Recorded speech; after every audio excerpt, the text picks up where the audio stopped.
তাহলে আপনার ছেলেটাকে আপনি যদি ভালো শিক্ষা না দেন, তাহলে আপনার ছেলেটাও আপনাকে কোনোদিন চিনবে না, আপনার ছেলের ছেলে আপনার ছেলেকে চিনবে না। তাহলে অনুরূপ ভাবে পবিত্র কোরআন আল কারীম কি বলেছে আমরা প্রথম নম্বরে জেনে নেব।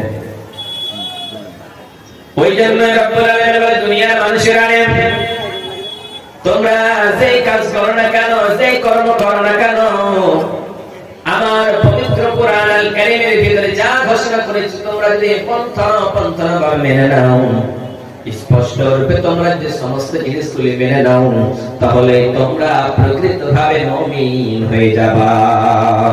বিশ্বনবী সাল্লাল্লাহু আলাইহি সাল্লামের জামানায় একজন সাহাবী এসে বললেন, নবী গো, ওগো দয়ার নবী, ওগো মায়ের নবী, ওগো বিশ্বের নবী, দুনিয়ার জমিনে আমি আমার মা রয়েছে। বিশ্বনবীর কাছে এসে বললেন, নবী গো, আমি যুদ্ধের ময়দানে যেতে চাই, জিহাদ করতে চাই রে নবী, আপনি